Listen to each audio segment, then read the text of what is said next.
friends, it is Jenna, what is up, and welcome back to the Board Game Garden, and welcome to a preview of these games right here. I'm sure you can recognize a part of it if you've heard of the game Cascadia, which I'm sure you have, but if you have not, Cascadia is a wonderful game published by Flatout Games and AEG. Flatout Games is sponsoring today's video, so a huge thank you to them, and it is designed by Randy Flynn, and he has now come out with a flip/roll and write version of Cascadia called Cascadia Rolling. And the reason why you're seeing two different boxes is because they are coming out with different versions of the game. So we have Cascadia Rolling Hills on my right here, and we have Cascadia Rolling Rivers on my left. And these are going to be different versions of the games that you can combine in order to play with more players and also introduce some different things into the games. So if you guys want to see all about Cascadia Rolling, the series, as well as Cascadia Rolling Hills, Cascadia Rolling Rivers, then just keep on watching. Give this video a big thumbs up if you enjoy. Also hit the subscribe button down below if you've yet to do so. I will also have a link in the description box to the crowdfunding campaign, so you guys can go and check that out there if you're interested in backing Cascadia Rolling. But without further ado, let's get into this preview of Cascadia Rolling, shall we? Alright, so getting into a little bit of an aim of the game, as well as taking a look at all the components in front of me. So you guys might notice that I have two different boxes beside me. They've actually made two different versions of this game, and I believe possibly in the future that they might be coming out with more, because there are 5 different terrain types, and each of these here are kind of mimicking 2 of the terrain types. So you have here Cascadia Rolling Hills, which is kind of the prairie terrain in Cascadia, and then you also have Cascadia Rolling Rivers, which is the water terrain or the river terrain. So there's also the swampland, the forests, and the mountains. So we might see more. Who knows?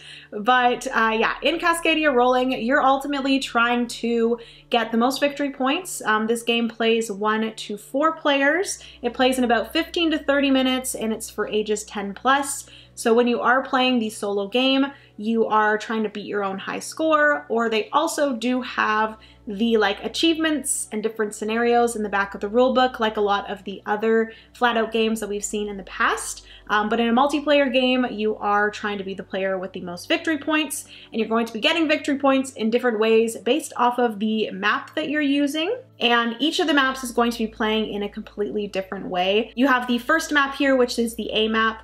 That is the easiest, not a lot of complexity, and then the complexity kind of goes up and ramps up as you get to B, C, and D at the end. So let's get into all of the components. Over here I have all the components for the Rolling Hills, which you do have the pad of paper here with all of the different maps. They are two-sided, which is great, and then like I said, you do have maps A through D. You also have this set of papers here, which this is going to be your animal inventory. So this is going to be how you track what animals you have, and then when you spend them, you're going to minus that and kind of keep track of how many animals you have on this sheet here. You have these dice, the smaller dice, which are going to be for each player. Each player is going to have their own 2 personal dice. And then you're also going to have a set of public dice that are going to be unique to that box, which I will say that if you do get more than one of the boxes, you can mix and match things. So you could play with the Rolling Hills maps, but use the Rolling Rivers dice. The completion cards can get shuffled together. The other cards can get shuffled together. And ultimately, pretty much everything can be mixed and matched within the game.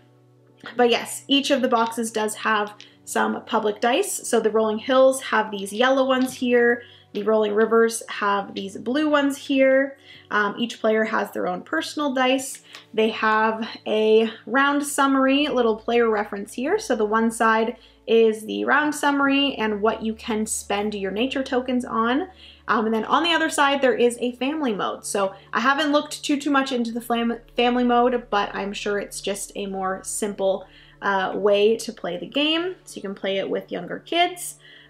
Each box is going to come with a set of completion cards. So there are going to be some that are like introduction completion cards, and then you can bring in some more advanced ones. And these ones are going to be placed either above the card or below the card. You're just simply going to be choosing 4 of these for the game, and it's just going to add different discounts to a card or different like rewards to a card in this little conveyor belt here, which I will explain. Also, like I mentioned, each of the boxes is going to have a different mini expansion.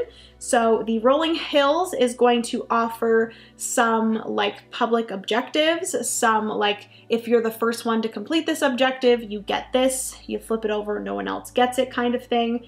Also, they do come with some additional completion cards as well. But yeah, these ones, the Rolling Hills adds summit goals. So those are some public goals, and then also over here you have pretty much all of the same things, but again, like I mentioned, we have some variety, some different completion cards. You also have some different main cards here, which you're gonna have these different cards with different amounts of animals, which I will explain, but you have different ones here for the rolling rivers. You have some more player references again. And then as for the mini expansion with Rolling Rivers, you have this right here, which is the Forces of Nature mini expansion, which allows each player to start with a like asymmetric player power. And then also it allows each player to kind of start with different resources and different things. Each box, like I said, is going to have very similar components, but they are going to add a lot of variety. And then also you can decide to combine the 2 boxes in order to play with more people. So each of these boxes right now is only able to play 4 players, but if you combine these 2, you could play up to 8 players, which is awesome. That is everything for the aim of the game as well as the components. So let's get into how exactly Cascadia Rolling plays. So starting with the setup, each player is going to get one of the papers. So you will all decide on what map you want to play with. Each player is going to get a sheet of paper as well as a sheet for their animal inventory down here. They're going to place the animal inventory just below their paper. You need some sort of writing utensil, as well as each player needs a player reference and their 2 personal dice. So that is everything for the setup for each player. If you are playing with the Forces of Nature mini expansion, each player would get one of those as well. To set up the like public pool here, you're going to take 2 of each of the terrain types from each tier. So you're going to have 2 different tiers. So you're going to have tier 1 and tier 2, and each tier is going to have 3 of every single terrain type. So like I said, you have the rivers, the mountains, the prairies, the swamp, and the forest. So you are going to be, if you're just playing with one box, you're just going to be, for each of the different tiers and each of the different terrain types, you're going to be taking out one of them and then keeping in 2 of every single one from each tier. You're going to shuffle those up, so you are going to have a total of 20 cards, and those cards are going to start for this example. Let me move these out of the way. So these would actually start over here, and I'm actually set up for like kind of the mid game. But if you were starting a game, you would only start with 1 card up, and then as each round proceeded, you would move over that and add another one. So the first few rounds, you're only going to have 1, 2, 3, and then the complete set of 4 to choose from. And then also at the beginning of the game, like I mentioned, you're going to have completion cards, which you're going to shuffle these up and then choose 4 of them.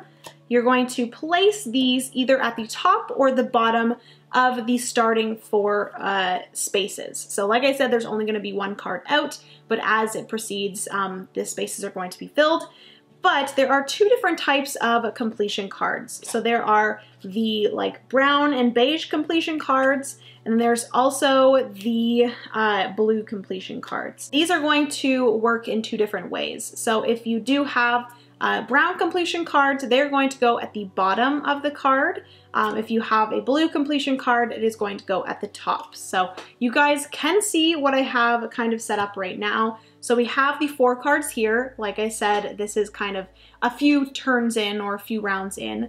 We have 3 that are at the bottom and 1 that is at the top. So whenever a card is in this column here, it's going to have this completion card's effect, which is if the little terrain number here is a 1 to 3, you're going to gain 1 nature token. If it's a 4 to 5, you're going to gain 2 nature tokens. So that's if you are able to complete this card in this round when it is in this column. So generally looking at these brown completion cards that are going to be placed at the bottom, these ones are going to be bonuses that you can get if you complete that card in that round when it is not in that column. If you do not, it's going to get shifted over and then there's going to be a different completion card that is going to be connected to it. So the brown ones are going to be rewards, or you can like spend nature tokens to do something. But then the blue ones that are going to be at the top are going to be discounts for that card. So this one here is a little bit complicated, but basically it means that you can use any type of animal in order to complete this card, but then you would have to add an additional 3 to the total cost of that card. So it's going to cost you more, but you're able to spend whatever animals you want. So if you had a lot of other animals and not necessarily the ones that were needed for that card, then you could use that ability to just use all of the animals wildly. So yes, those are all of the different completion cards. And then you do have the different cards here, which are going to get you differing amounts of numbers in different terrains that you're going to be able to place into your map, which I will explain. But yes, overall, that is the setup of the game. You're going to have that public area with all of the cards, that continuous conveyor belt of cards to choose from with the completion cards. Every player is going to have their board. And yeah, let's get into exactly how the round is played. So starting off with rolling dice. So one player, it doesn't really matter what player it is going to roll the 4 dice in the middle. I'm going to move these 4 blue ones out of the way, and they would simply roll the 4 in the middle and then place them in the center, which I will say that there are 3 special dice or central dice that are kind of normal. They're going to have all of the different animal types. Some of them are going to have like wild spots on them, so you can choose which animal that represents. Some of them are going to have like a half and half, so it's going to either be a fish, a salmon, or a hawk. And then one of them specifically is the special die. So this is going to have a various amount of different things that it can do. And when the person rolls the 4 central dice in the middle, the first thing that you're going to do is look at the special die. So the special die is either going to have, there's a half and half face for a fox or an elk. There's a half and half face for a bear and a hawk. Then there is a single spot that is a any animal of your choice.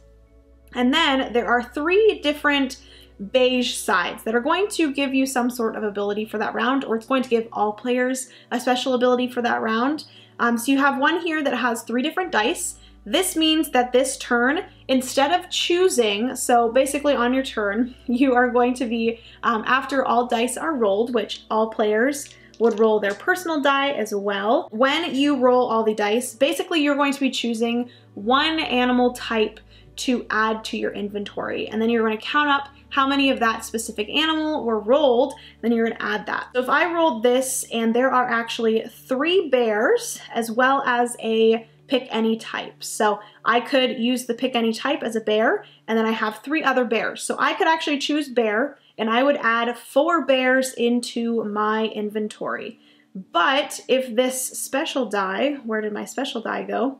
If the special die was the 3 die face, this actually means that instead of only choosing one animal type and gaining all of that animal, you would be able to choose 3 dice of any type. So you could actually choose 3 different animals if you wanted, and that would actually take place of your gathering animal action. You would just simply take that action on that die. There's also this one here, which is you get a discount when using any of the dice action abilities. So these are going to be different things that you can spend your nature tokens on in order to manipulate the dice to things that you will want. So that allows you to get a discount.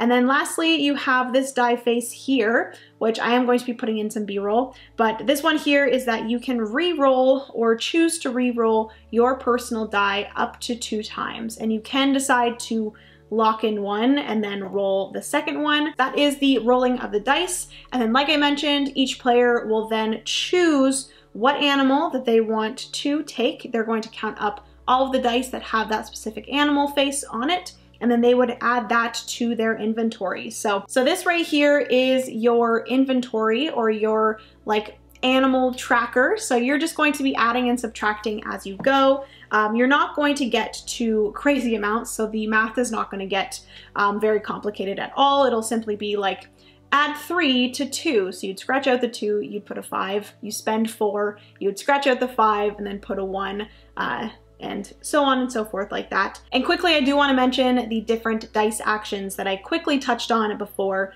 So when players are deciding what dice they want to use, they can optionally decide to use some of their nature tokens in order to perform a dice action. So this is going to be kind of manipulating your own personal dice, as well as manipulating the public dice as well. You're not going to be physically manipulating them, but you are going to be manipulating them in order to get the animals that you want.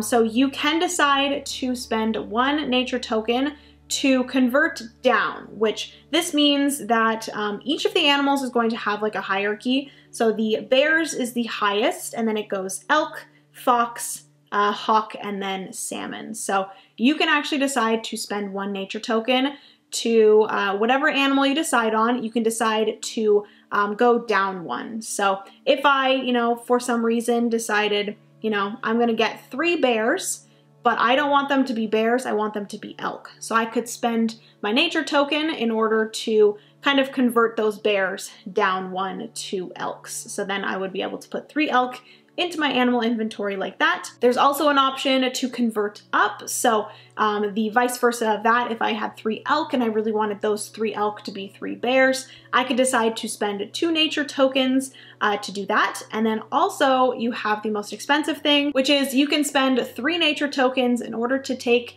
2 different animals. So for example, if I rolled 3 bears and 3 salmon, I would typically have to choose between the 2 because you can only take 1 type of animal. But if I had 3 nature tokens to spend, I could spend those 3 nature tokens and I could get both those 3 bears as well as those 3 salmon. So then once all players have used any dice actions that they wanted and they have collected the animals in here, every player, this is optional, can decide to purchase a habitat card. So that's what these are called. They're called habitat cards. And you can decide to spend whatever animals you would like in order to successfully kind of achieve or buy these animal cards. Again, each of these are not going to be like taken out. They're always going to stay here unless they are pushed off because of the conveyor belt effect. But yeah, every player can decide to purchase the same one if they want. It's not going to be purchased by someone and then taken away. So I could decide if I wanted to spend my animals on one of these. I don't really have any examples here, but I would spend those animals and then I would get whatever is at the bottom. So what is at the bottom of these cards, you ask? They are going to be whatever terrain type it is, and then it's going to have a hexagon of that terrain type with a number in the center. So that's going to be the number that you are going to be writing in to one of the hexagons, or you're going to be like outlining that number of spaces in another map, and then each of the maps is kind of going to use this number in a different way. But in the first one here, you are simply just going to be writing this number into that terrain type, starting from the top and going to the bottom. And then this one also rewards you 2 habitat tokens as well. Additionally, with the completion cards, if there was a discount completion card on that, that would affect what animals you were spending on that card. And then if there was any of the brown completion cards, so like the reward completion cards, you would additionally gain whatever reward that was. So for this one here on the far right, If I completed that card, I would get this completion card here, which means that I can roll both of my personal dice and gain the results. So I would simply roll these 2 dice and then I would gain a bear and a hawk into my inventory. So that would be everything for the round. Each player would optionally be able to purchase a habitat card if they wanted to or if they were able to. And then you would move on to kind of a little bit of a cleanup, which simply is that the far right card would get pushed off and discarded. The other ones would get pushed over to the next column, and then a new one would get flipped over. And then you would go right back into rolling the dice, collecting your animals, purchasing habitat cards, and then continuing to do that over and over again for 20 rounds. So the way that you can see that it is going to be the last round is the last card that you flip over from this pile, because there are 20 cards in here. Once this pile here is completely gone, that would be the end of the game. Tally up everything on the right side and then put the total in the bottom right hand corner, and then the player with the most victory points would be the winner. And I believe if there is a tie, the tied player with the most nature tokens would be the winner, and if there is still a tie, the winners would share the victory. Now I think I mentioned that I was going to go into depth on each of the maps and kind of explain how each of them plays. But I'm sure if you guys want to know exactly how each of them plays, you can go over to the campaign page and check those out. But just know that each of the maps you do have more and more kind of being added, and each of the maps are going to be playing in some different ways. So the first one here, you are simply going from top to bottom, writing in numbers of the terrain of each of the habitat cards that you completed, going from top to bottom. And once you have reached filling in 2 of them, then you get some sort of bonus. And then once you get to filling in all 4 of them, you get some sort of bonus. And then if you're able to complete rows of one of each of the habitats, you get some bonuses there as well. And at the end of the game, you're simply just going to be counting up the numbers that you put into each row, and that's going to be the amount of victory points that you got on each of these spots here. Some of the rows is going to be some bonuses, and then that is going to be your final score. The B map is going to, instead of putting in the number, you are actually going to be filling in rows. And so for example, if I completed this card here that has a 3 forest, I would actually outline 3 of the hexagons in that line. And you're trying to get through these lines, and then you're going to be gaining different rewards when you pass things and when you kind of complete different like diamonds between 2 rows. And then C and D are going to add even more additional things. C adds in some landmarks, and it's more of like a cluster of different hexagons instead of like the rows and the columns. And then D finally is going to be adding in those objectives that you know and love from Cascadia. So you do have different objectives at the top, and you are filling in these different terrains with the different animal types. And you're going to have bears wanting to be adjacent, and the elks wanting to be in a straight line, and the foxes wanting to be surrounded by different things, the hawks not wanting to be around each other, as well as the salmon wanting to be in the long runs. So you do have those familiar kind of different goals that you're going for in Cascadia, but added into the roll and writes. So yeah, like I said, each of the maps is kind of going to be adding in some different things and becoming more and more complex as you go. So just wanted to quickly go through those. I didn't want to fully go into exactly how all of them plays because there's a lot of small things for each of them. I don't want this video being crazy long, me explaining all the different individual maps. So hopefully that's okay with you guys, but hopefully this was enough to kind of give you a little bit of a feel of exactly how Cascadia Rolling plays, and if it's something that you would be interested in getting. So yeah, that is everything for the overview and how to play Cascadia Rolling. All right, friends, so that is going to be everything for today's preview. Hopefully you guys enjoyed. If you did, please give it a big thumbs up. Also hit the subscribe button down below if you've yet to do so. We'd love to have you here in the garden. If you guys are interested in Cascadia Rolling, definitely go and check out the campaign. I have it linked down below. Huge thank you again to Flat Out Games for sponsoring today's video. I love you guys so much. Remember, you are somebody's reason to smile, and I will see you in the next board game video. Bye, friends.